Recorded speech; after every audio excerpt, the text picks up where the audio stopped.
Soundings Audiobooks presents an unabridged recording of A Good Walk Spoiled, written by J.M. Gregson, read by Gareth Armstrong. The moral right of the author has been asserted. This performance is owned by Soundings, Whitley Bay, NE26, 2JT. Chapter 1.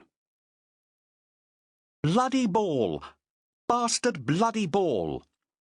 Priscilla Godwin found that all ladylike pretensions disappeared swiftly on the golf course. She watched the small white sphere run erratically over the grass, then turned determinedly to the right and disappeared with its final roll into the muddy depths of a pond.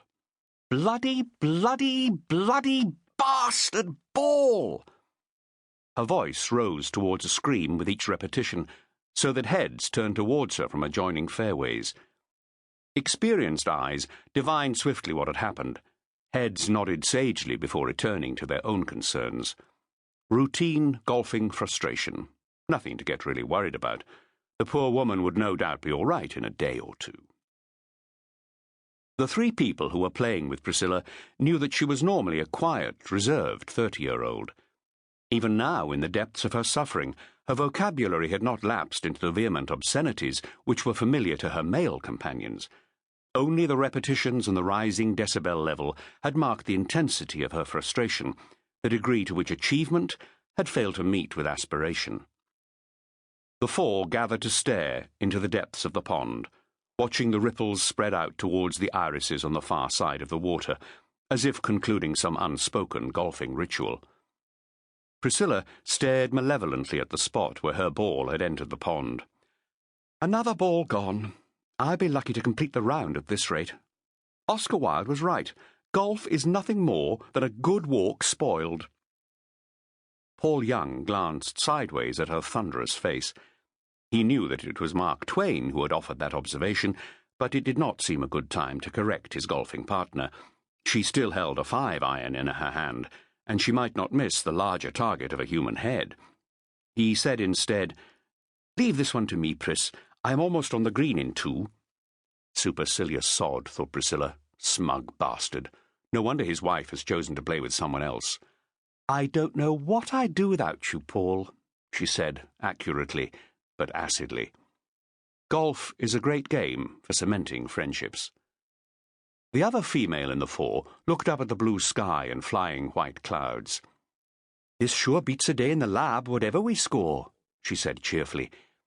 Debbie Young was 10 years older than Priscilla, with a round face which was still largely free of wrinkles, blue eyes and blonde hair, which was now a little dishevelled by the wind.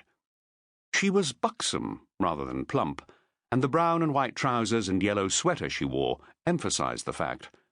Men who were not entirely dedicated to this ridiculous game liked to follow her down the fairway and enjoy certain compensations for their golfing trials. Even bad golf beats work. The fourth member of the group stated that axiom firmly, like a bishop iterating an article of faith. Jason Dimmock was tall and lean. He had a handsome face, with a nose which had been bent minimally, and interestingly, by an adolescent rugby injury. He had been playing golf for only 2 years, having come to it at 37, when he accepted that his days of serious cricket and tennis were numbered. Yet he was already the best golfer in the four. Jason decided that it was time to get things moving again. He addressed his ball, which lay to the left of the pond, took a single look towards the green, and dispatched his ball there with a controlled shot and a minimum of fuss.